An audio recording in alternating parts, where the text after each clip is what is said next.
Good morning, class. Today we are going to discuss chapter number 6 triangles. ठीक है, जिसमें मास्थेल्स theorem या फिर जिसको हम बेसिक प्रोपोर्शनल थ्योरम के नाम से भी जानते हैं. ये जर्नी बहुत इंपॉर्टेंट थ्योरम है और डायरेक्ट भी पूछ ली जाती है. जो हमारी एक्सरसाइज 6.2 है वो टोटली इस थ्योरम पर ही बेस्ड है. ठीक है, तो मोस्ट एक्सपेक्टेड थ्योरम है एग्जाम पॉइंट ऑफ व्यू के व्यू से. तो सबसे पहले इसकी स्टेटमेंट देखते हैं कि क्या कहती है कि अगर एक if a line is drawn parallel to one side of a triangle, कि कोई लाइन हमने ड्रॉ कर दी एक साइड के पैरेलल किसी ट्रायंगल में, to intersect the other two sides in distinct point, जो कि बाकी की जो दो साइड हैं ट्रायंगल की उनको अलग अलग पॉइंट्स पे कट कर रही है, इंटरसेक्ट कर रही है. Then the other two sides are divided in the same ratio, तो जो बाकी की तो बची हुई साइड्स हैं ट्रायंगल की वो सेम रेशियो में डिवाइड हो जाएंगी. कहने का मतलब मैं आपको यहाँ पे ड्रॉ करके दिखाता हूँ एक बार ट्रायंगल, कि मान लो मैंने ये ट्रायंगल ड्रॉ किया. ठीक है, कोई ट्रायंगल ए बी और सी है. ठीक है, तो यहाँ पे मैंने एक लाइन पैरेलल ड्रॉ कर दी. किसके पैरेलल है? वो बी सी के पैरेलल है, जिसका नाम मैंने डी और ई दे दिया. ठीक है, फिर उन्होंने कहा कि अगर दो पॉइंट पे अलग अलग पॉइंट पे इसको इंटरसेक्ट करती है तो ए डी और डी बी, ए ई और ई सी, ये सारे क्या होंगे हमारे पास? इक्वल होंगे. ठीक है, हमें ये चीज़ में प्रूव करके दिखानी है. तो सबसे पहले इसको मैं एक मिनट,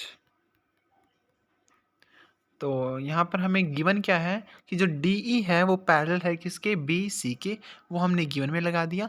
जब भी आप थ्योरम को प्रूव करते हो, थ्योरम का प्रूव करते हो, तो सबसे पहले आपको जो गिवन है, जो प्रूव करना है, जो आपने उसमें कंस्ट्रक्शंस की हैं, वो सारी चीज़ें नोट डाउन करनी पड़ेंगी. आफ्टर दैट आप प्रूफ शुरू करोगे उसका. ठीक है, तो सबसे पहले हम ट्रायंगल बनाएंगे.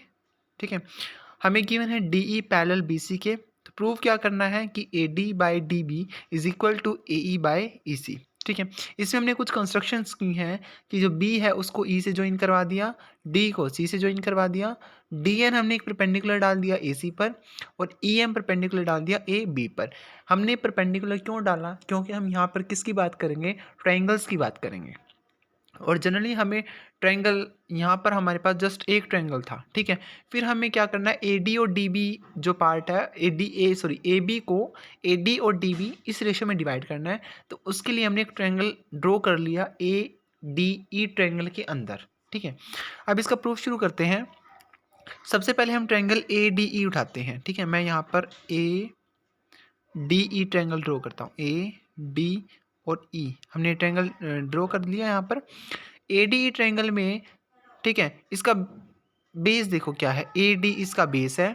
ठीक है, और ई एन जो इस पर परपेंडिकुलर डाल रखा है हमने, सॉरी ई एम क्या है? इस पर परपेंडिकुलर है. ओके, तो अब आपको पता होगा, अगर मैं किसी ट्रायंगल के एरिया की बात करता हूँ तो ट्रायंगल के एरिया का फॉर्मूला क्या होता है? 1/2 इंटू बेस इंटू हाइट. ठीक है, ये मैंने लिखा हुआ यहाँ पर. बेस क्या है इसका? ए डी बेस क्यों लिया? क्योंकि जिस पर परपेंडिकुलर पड़ा होता है, ठीक है, या जिसके साथ परपेंडिकुलर होता है वो हमारे पास बेस होगा, और जो परपेंडिकुलर है वो हमेशा हाइट के बराबर होगा. तो हाइट कितनी होगी इसकी? ई एम होगी. इसको इक्वेशन नंबर 1 नाम दे दिया. फिर triangle D B E, means मैंने अब इस ट्रायंगल की बात करी, डी बी ई की.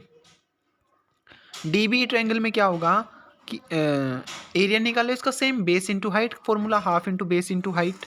ओके, अब हम ट्रायंगल डी बी ई की बात कर रहे थे. ठीक है, जो कि half into base into height. अब बेस इसमें भी क्या होगा? डी बी होगा, क्योंकि जो मैंने परपेंडिकुलर लिया था वो ए बी पर परपेंडिकुलर पूरा ई एम था. ठीक है, ए बी पर था, और ए बी पर ही हमारे पास क्या है? डी बी है. ए बी का ही पार्ट है ना डी बी. तो हमें डी बी हमने बेस ले लिया, और परपेंडिकुलर क्या ले लिया? सॉरी, हाइट क्या ले ली? ई एम ले ली. ठीक है, इक्वेशन नंबर 2 नाम दे दिया इसको. Now again triangle A D E, area of triangle A D E. अब हमने एक पोर्शन की बात कर ली, अब हम दूसरे पोर्शन की तरफ जाते हैं. ठीक है, और दूसरा पोर्शन हमारे पास किस चीज़ का है? कि पहले हमने ए बी की बात कर ली, अब हमारे पास ए सी है. ठीक है, अनदर पोर्शन जो है वो ए सी का है. ए सी की बात करेंगे. अब ए सी के लिए हमारे पास एक बार ट्रायंगल ए डी ई आएगा, जिसमें हमारे पास बेस कितना होगा? ए ई होगा. ए ई बेस क्यों है? क्योंकि डी एन उस पर क्या है? परपेंडिकुलर है. ठीक है, उसके बाद हम दूसरा ट्रायंगल लेंगे ई BC या फिर क्या कह दो BCE, ठीक है। अनदर ट्रायंगल हमने ले लिया दूसरा, सेम इसमें हमारे पास बेस क्या होगा EC, और हाइट कितनी है यहाँ पर, परपेंडिकुलर कौन सा था, DN था, तो हाइट कितनी होगी DN। अब 4 इक्वेशंस आ गई, 1 2 3 और 4। अब क्या करो, फर्स्ट 2 इक्वेशंस को डिवाइड कर लो और थर्ड एंड फोर्थ इक्वेशन को डिवाइड कर लो। तो मैंने यहाँ पर ये किया है, इक्वेशन नंबर फर्स्ट और सेकंड को डिवाइड कर दिया। तो dividing equation first by 2, equation first और सेकंड को डिवाइड करा जैसे ही मैंने, ठीक है। तो area of triangle ADE by area of triangle DBE, half half cancel out हो गया, हाफ से हाफ कैंसिल हो गया, EM से EM कैंसिल हो गया, कितना बचा AD बाय DB, मैंने लिख दिया, ठीक है। Now dividing equation 3 and 4, third and fourth equation को डिवाइड किया मैंने, तो यहाँ पर भी ADE और ECD आ गया, हाफ से हाफ कैंसिल हो गया, DN से DN कैंसिल हो गया, और AE बाय EC बचा अब हमारे पास, ठीक है। अब आपने एक चीज़ नोटिस करी होगी यहाँ पर कि हमारे पास 2 लाइंस थी, कौन कौन सी, DE और BC। ये 2 कैसी लाइन है, पैरेलल लाइंस हैं। अब इनके बीच में हमारे पास ट्रायंगल बने हुए हैं DBE, ठीक है, और दूसरा हमारे पास बना हुआ है DCB, ठीक है। मीन्स हमारे पास 2 ट्रायंगल बने हुए हैं इसमें, ठीक है। हमने 2 ट्रायंगल जो कंसीडर करे हैं।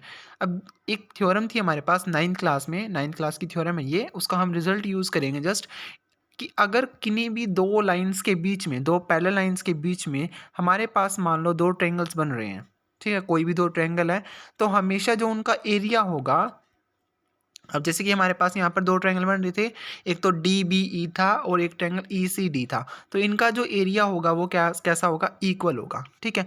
अब हमारे पास एक इक्वेशन थी, इक्वेशन नंबर 6, इसमें हमारे पास ECD था, और इक्वेशन नंबर 5 में DBE था। इनमें से किसी भी एक इक्वेशन में हम यूज़ कर सकते हैं वैल्यूज़ को, या तो DBE के प्लेस पर ECD रख दो, या ECD के प्लेस पर DBE रख दो, ठीक है। किसी को भी चेंज कर लो as you wish, depend on your choice. हमने इक्वेशन नंबर 5 में चेंज कर दिया, आप चाहो तो 6 में भी चेंज कर सकते हो। जब हमने चेंज करा तो area of triangle AD by area of triangle ECD किसके बराबर आ गया, AD बाय DB के, क्योंकि ये चीज़ तो हमारी बस सेम रहेगी, हमें तो बस ये चीज़ चेंज करनी थी, वो हमने कर दी।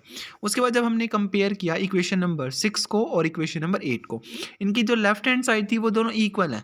अगर किन्हीं की दो लेफ्ट हैंड साइड दो उनकी इक्वल होती हैं, 2 इक्वेशंस की, तो जो उनकी राइट हैंड साइड होंगी वो ऑब्वियसली इक्वल होंगी। मीन्स अगर ये दोनों बराबर हैं तो AE बाई EC और AD बाई DB ये भी कैसे होंगे, इक्वल होंगे। तो means AD by DB equal हो गया किसके, AE बाई EC के। और हम स्टार्टिंग में हमें बोला क्या गया था कि हमें प्रूव क्या करना है कि AD बाई DB इक्वल होगा AE बाई EC के। मीन्स हमारे पास जो ट्रायंगल की अदर 2 साइड्स थी वो हमने सेम रेशो में डिवाइड करके दिखा दी, ठीक है। यही हमारा रिजल्ट था और ये हम प्रूव कर चुके हैं, ओके। अगर आपको इसमें कोई भी डाउट आता है then you are free to ask, आप दोबारा से पूछ सकते हो, ठीक है। और ये हमारी फर्स्ट थ्योरम होगी इस चैप्टर की, जो कि 6.2 एक्सरसाइज में यूज़ होगी, और जितने भी क्वेश्चन है 6.2 एक्सरसाइज के वो सारे मोस्टली इसी पर ही बेस्ड है। तो इस थ्योरम को ध्यान से करना है और इसको अपनी नोटबुक में भी नोट डाउन कर लेना, okay. Thank you, have a nice day.